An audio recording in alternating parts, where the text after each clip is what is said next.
Bienvenue à toutes et à tous sur Hurrat, l'émission féministe de M24. Ce soir, nous allons parler de droits des femmes, d'émancipation, de liberté, mais aussi de littérature et de poésie.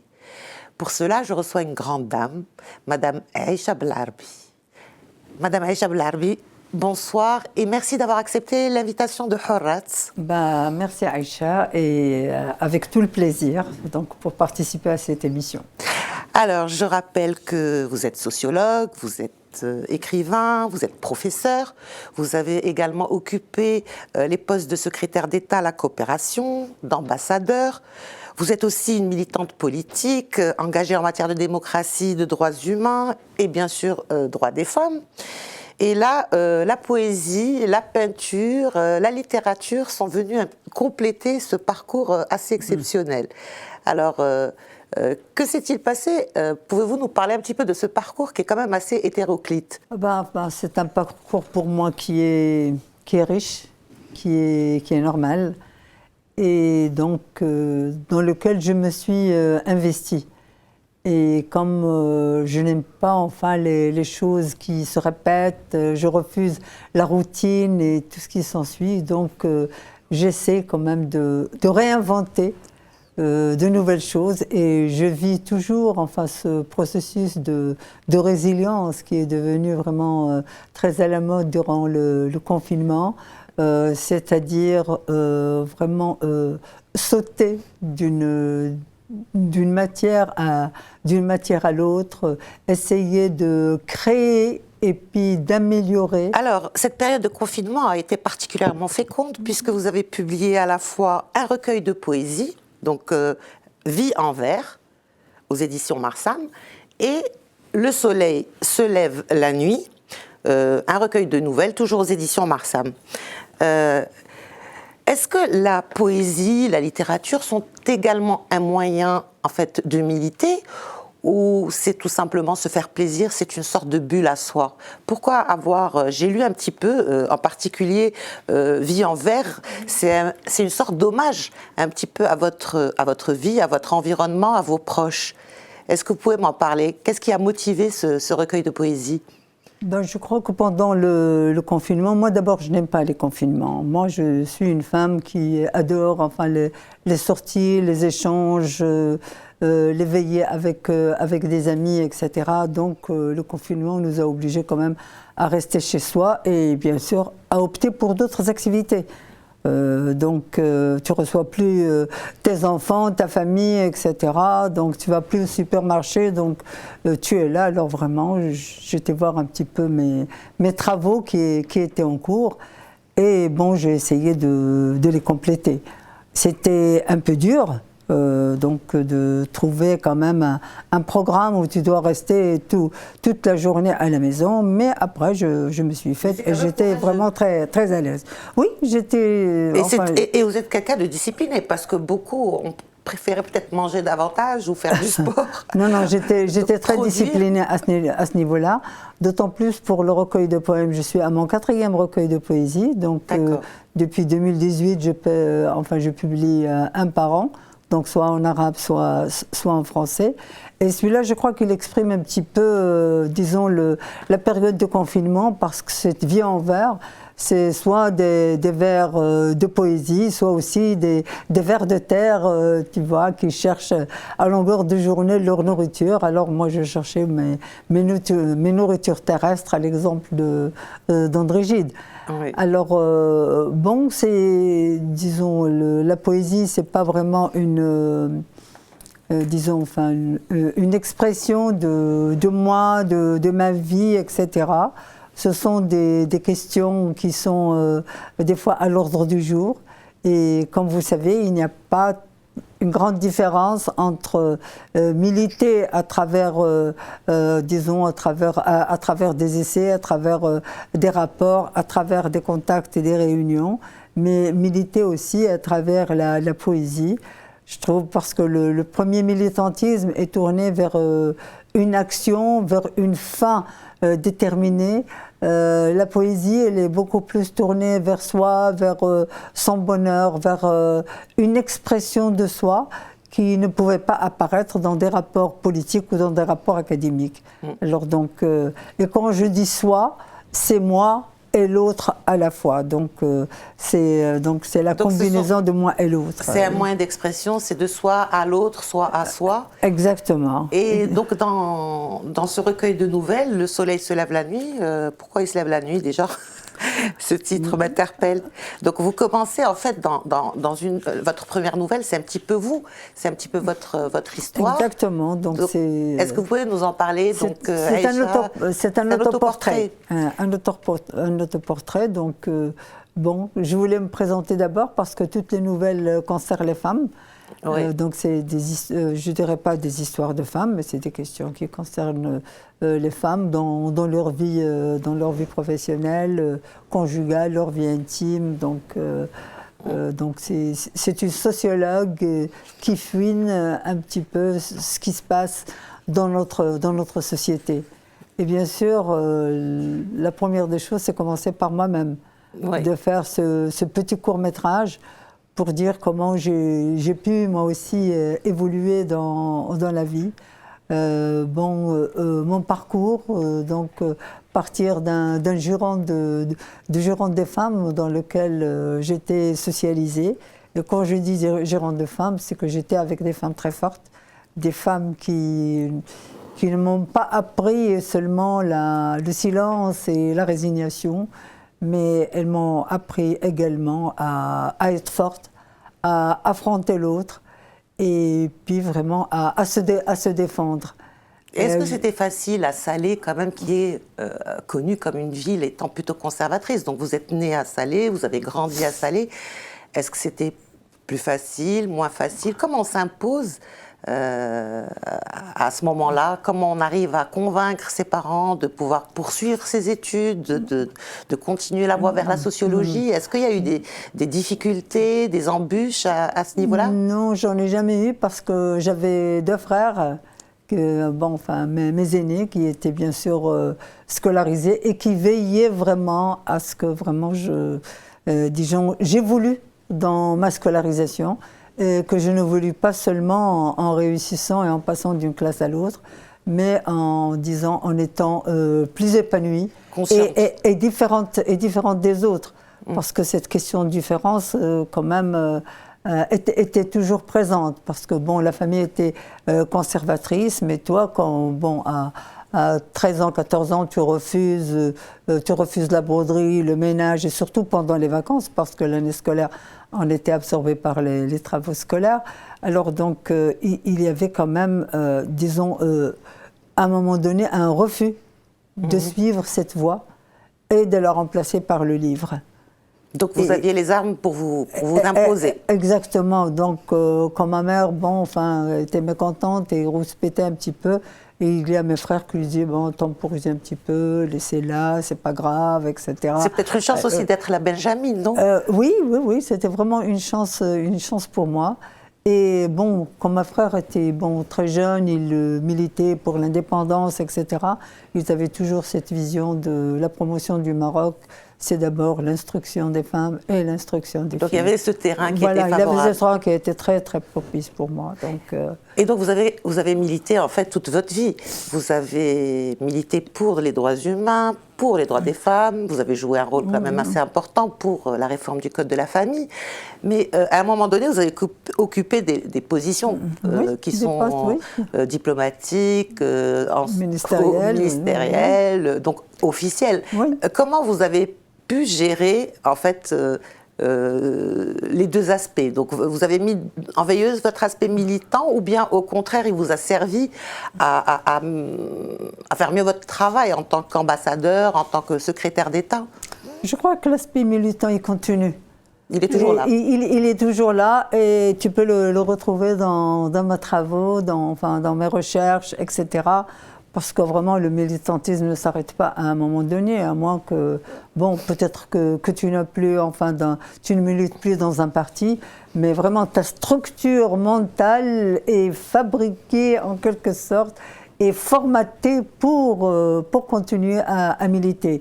Donc si je milite maintenant, c'est pour la question de l'égalité en premier lieu. Et là vraiment c'est mon dada et qu'on retrouve pratiquement dans tous mes travaux. Il y a bien sûr l'égalité, il y a le droit de l'homme, et il y a aussi donc... Vous parlez aussi de liberté individuelle. J'ai vu qu'il y avait un poème sur le corps. Oui. Donc oui. Il y a aussi cet aspect-là qui vous a Mais intéressé. Bien sûr, parce que je trouve que vraiment dans toutes nos démarches, et même dans nos démarches en tant que femme, en tant que féministe, bon, on a laissé le corps de côté. Tout à fait. On a milité pour le changement des lois, mais pas pour les lois concernant les libertés individuelles. Et là, vraiment, depuis l'affaire de Hajar Reissoni, je crois qu'elle a éveillé pas mal de conscience et puis de critique. Et la question maintenant de liberté individuelle est mobilisatrice. Et je trouve beaucoup de jeunes qui écrivent maintenant, et surtout de jeunes femmes. Et je trouve que c'est une écriture prolifique, surtout après le Covid, et qui nous donne quand même cet espoir que vraiment les libertés individuelles seraient discutées un jour. Donc les jeunes, bien sûr, pour les jeunes. Elles ont repris le flambeau. Exactement, ils ont bien repris le flambeau à ce niveau-là. Et j'estime qu'il est temps de mettre ces questions quand même sur la table et les discuter à tête reposée, parce que vraiment, enfin, le corps de l'homme et la femme, c'est une entité importante et c'est une entité à la fois psychologique et sociale. Alors justement, en tant que sociologue, vous avez, comme je l'ai dit en début d'émission, vous avez beaucoup participé à la réforme du Code de la famille, qui aujourd'hui date de 18 ans.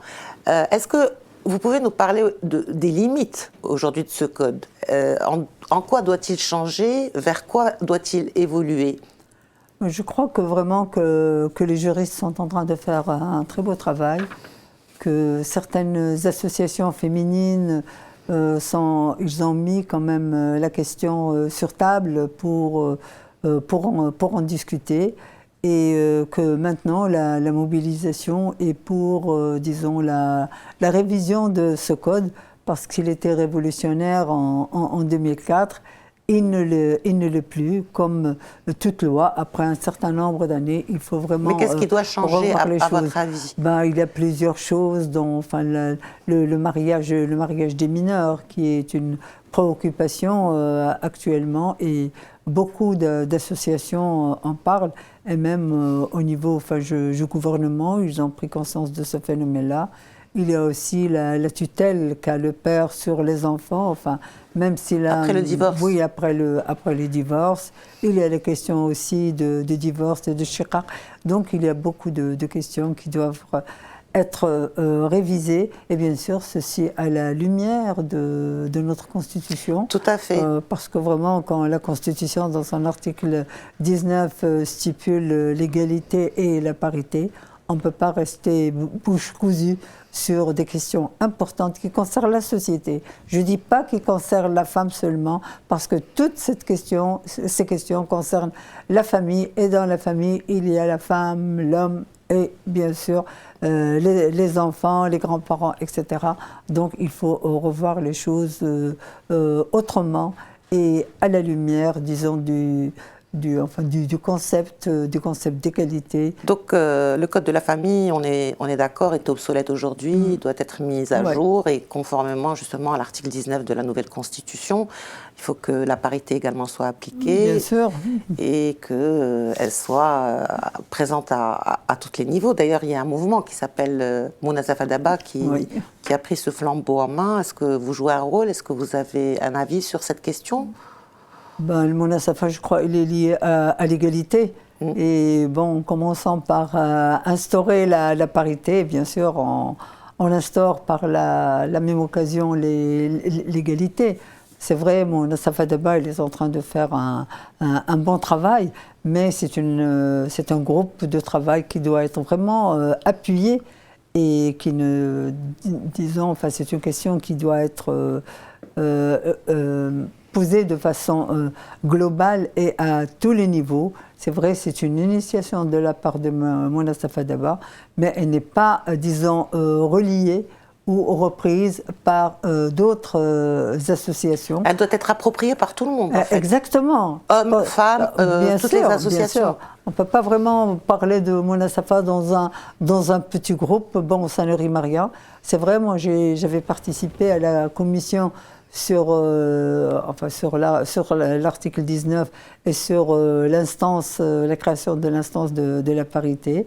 Mais elle n'a pas encore vu le jour. Je crois qu'on a terminé le travail en 2014 ou quelque chose comme ça, mais elle n'a pas encore vu le jour jusqu'à maintenant. Et donc on reste comme ça dans l'attente, ce qui ne règle pas les choses, parce que ça ne fait que multiplier les interprétations, des interprétations erronées, et des interprétations qui nous font vraiment Nous reculer. avons quand même perdu une dizaine d'années. Exactement, oui. Où pas grand-chose a été fait. On a plutôt bataillé pour garder un petit peu nos acquis, j'ai l'impression, non? Ben oui, parce que moi je parle, c'est une période de retraditionnalisation, en tout cas des acquis. Et bien sûr, les 10 années du gouvernement de PJD, bon, enfin, disons, ont procédé quand même à une certaine régression à ce niveau-là. Mais je suis heureuse qu'il y a d'autres voix qui ont pu éclater durant cette période-là pour dire non, pour dire que nous sommes différents, pour dire que nous voulons l'égalité et la parité et que nous désirons vraiment une révision de la question des libertés individuelles dans toutes les lois du Maroc. Alors, je reviens sur une question qui m'a interpellée. Vous avez publié il y a quelques années une étude sur l'activité des femmes et sur ce taux d'activité des femmes qui a drastiquement baissé. Depuis, je crois, 2010, nous sommes passés de 30 à 22 et là, on parle d'un taux de 17%. Alors, pourquoi, à votre avis, ce taux a baissé et en quoi l'autonomie financière des femmes est-elle importante dans le chemin de l'égalité?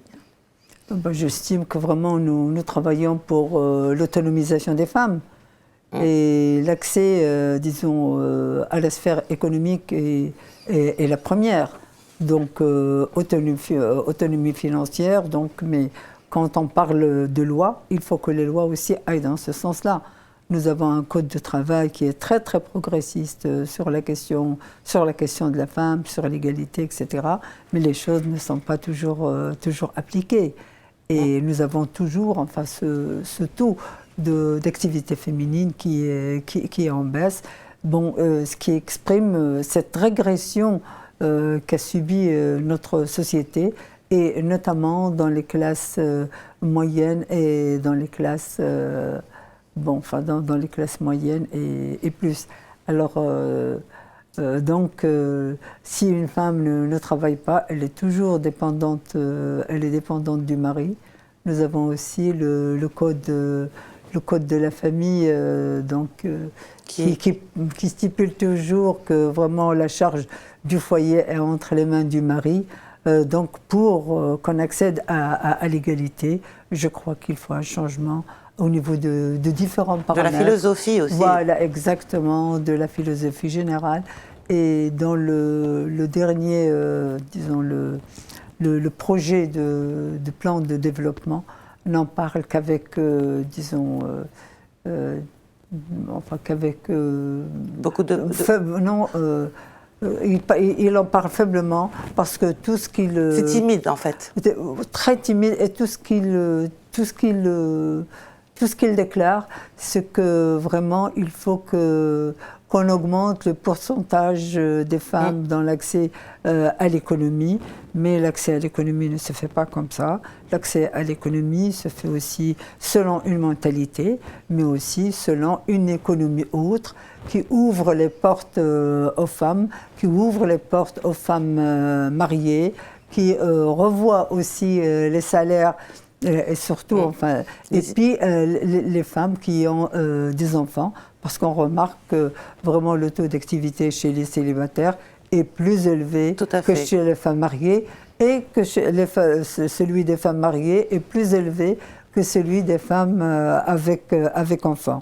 Tout à fait. Donc, quand il n'y a pas un cadre général de travail où la femme soit vraiment tranquille, parce que généralement c'est la femme qui s'occupe des enfants. Mais les mentalités doivent aussi évoluer dans ce sens, Mais le partage sûr, des tâches. Exactement, mais le partage des tâches n'évolue pas, parce que les dernières statistiques du HCP donnent que vraiment les femmes exercent 20%, 21% de leur temps dans les travaux domestiques, alors que les hommes ne consacrent que 3%. Et 3%, ils la consacrent bien sûr pour faire le marché, pour jouer avec les enfants. Et ça reste des activités, on va dire, plutôt plaisantes par rapport aux corvées. Oui. Parce qu'on constate quand même que ce n'est plus un problème d'instruction, puisque aujourd'hui, au niveau du baccalauréat, on sait que les femmes réussissent, oui. elles obtiennent de meilleurs résultats que les garçons, qu'elles continuent leurs études à l'université, qu'elles réussissent, et puis soudain, badaboum, il n'y a plus personne, c'est-à-dire peut-être le premier emploi, il y a une sorte d'égalité salariale, mais la maternité finalement pénalise les femmes. Exactement, parce que vraiment, on voit vraiment que si les jeunes femmes réussissent mieux et aux différents niveaux que les hommes, bon, les deux ont été socialisés dans un milieu où c'est la femme qui s'occupe des travaux ménagers et de l'entretien des enfants, alors que l'homme a une autre activité. Mais est-ce que vous ne pensez pas que les femmes aussi ont un rôle ou une responsabilité dans cette régression, puisque, comme vous le disiez tout à l'heure, il y a dans le code de la famille, finalement, la prise en charge du foyer incombe au mari. Oui. Et donc, les femmes se disent, bon, bah, après tout, pourquoi pas, quoi. Je veux dire, peut-être, je préfère rester chez moi, m'occuper de mes enfants, mais est-ce que c'est dans leur intérêt ou pas? Oui, mais quand tu restes à la maison et puis tu attends du mari que tu dépendes de lui économiquement, excuse-moi, enfin disons, les conflits commencent à ce niveau-là. Parce que vraiment, les femmes, elles ne sont pas faites, surtout celles qui sont passées par l'école, par l'université, etc. Elles ne sont pas faites pour rester à la maison. Et comme on sait que la plupart de ces femmes-là, donc qui restent chez elles font aussi du travail à domicile. Donc, bon, certaines jeunes informaticiennes, elles font leur travail à domicile, d'autres artisanes qui font leur travail à domicile, etc. Parce qu'il y a une idée que vraiment, faire le travail à domicile aussi, c'est plus reposant. C'est plus reposant. On a vu avec le confinement. Exactement. Et le Covid que ce n'était pas le cas, puisqu'il n'y a même plus d'espace défini entre... Oui, mais parce que le mari reste à la maison. Mais quand le mari sort, bon, la femme, si elle a des enfants en bas âge, elle peut s'en occuper, elle peut s'occuper aussi de repas, etc., et faire son travail. Mais personne ne tient compte qu'elle est en train de faire une triple journée de travail, parce qu'on dit que, bon, ça vraiment, ce sont ses attributions, mais pas les attributions du mari. Et je crois pour cela, donc c'est toute une rééducation qu'il faut faire. C'est le rôle de nos écoles, c'est le rôle de nos médias, c'est le rôle aussi de nos familles.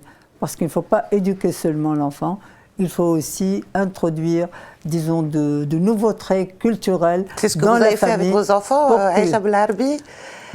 Pour mes enfants, moi, j'ai deux filles. Bon, j'ai éduqué tout le monde de la même façon, mais je peux vous dire là que la famille fait son éducation, mais il y a aussi la rue, il y a aussi l'école, il y a aussi les amis. Mais l'État aussi qui devrait prendre des mesures.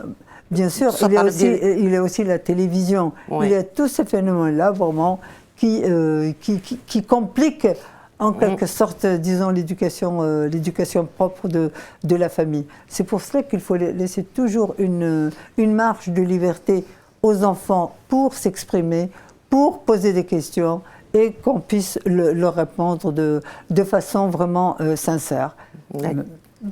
Alors justement, vous parlez de liberté, Aïcha Boularbi. Pour vous, qu'est-ce que la liberté? En quoi elle est importante? La liberté, elle est importante dans tout, excuse-moi. Je ne sais pas, quand tu peux décider toi-même de tes actions, quand tu peux décider de tes activités, quand tu peux aussi être libre de sortir, de discuter avec les gens, de voyager, etc. Bon, tout ça, ça constitue une part de liberté. C'est vrai qu'on dit toujours que ma liberté, est limitée, bon, en face de l'autre, mais je crois que quand je suis libre et l'autre est libre, on peut convenir ensemble d'un tracé où je peux m'épanouir et il peut aussi s'épanouir. D'accord. Donc la liberté, pour vous, c'est celle d'avoir le choix, en toute conscience oui. et en toute responsabilité. Exactement. Qu'on soit un homme ou une femme. Oui, pour un homme ou une femme. Hein. C'est la même chose. Bien sûr, je l'admets pour les deux. Hein. En tout cas, merci beaucoup, Madame Blarbi, d'avoir bien voulu répondre aux questions de Horat. Je rappelle aussi que vous m'avez remis ce livre juste au début de l'émission, donc je n'ai pas encore eu l'occasion de le lire. Ça parle de l'histoire sociale de l'instruction des filles au Maroc. C'est une période précoloniale, 1860-1912, donc c'est un essai. Donc je le montre. On reviendra certainement dans le cadre d'une autre émission pour en parler. Vous m'avez dit que vous faites aussi une suite par rapport à cet ouvrage. Donc vous êtes toujours dans l'étude de... Dans l'étude, oui. Maintenant, c'est la période coloniale. C'est une trilogie, donc l'instruction des filles qui est mon dada, ma préoccupation, etc. Parce que vraiment, c'est à travers l'instruction des filles qu'on peut aller vers une, je dirais pas une émancipation, parce que j'aime pas beaucoup, mais vers une libération de l'être humain, de l'homme, que de la femme. Et ça dépend de ce qu'on met dans le contenu de ce qu'on leur transmet. Tout à fait. Donc c'est un volume sur la période précoloniale. Il y aura un autre, Inch'Allah, sur la période coloniale et un autre sur la période post-coloniale. En tout cas, je suis sûre qu'on aura l'occasion d'en reparler lors d'une prochaine émission. Et je vous remercie infiniment, Madame Aïcha Blarbi, d'avoir bien voulu répondre aux questions de Horat. Et ben, je vous remercie également de m'avoir donné l'occasion d'aborder des questions très préoccupantes pour l'instant. Je sais qu'il y en a beaucoup et cette émission est faite pour durer, donc pour en parler encore davantage. Je rappelle que vous êtes sociologue, professeur, que vous avez occupé des fonctions, secrétaire d'État, ambassadeur. Vous avez publié un recueil de nouvelles, donc Le soleil se lève la nuit, aux éditions Marsam. Vous avez aussi publié un recueil de poésie, Vie en vers. Ça a bien occupé votre confinement. Et je trouve ça super. Vous avez également publié cet ouvrage, mais nous n'avons pas encore eu le temps d'en discuter. C'est un ouvrage, c'est un essai, donc beaucoup plus dense, et je suis sûre qu'on se retrouvera sur ce plateau pour en reparler. Quant à vous, chères téléspectatrices et chers téléspectateurs, j'espère que ce nouvel épisode de Horat vous a plu et convaincu. Vous pouvez le voir et le revoir sur les réseaux sociaux de M24. Je vous donne rendez-vous la semaine prochaine avec une autre personnalité et une autre thématique. Bonne continuation des programmes sur M24.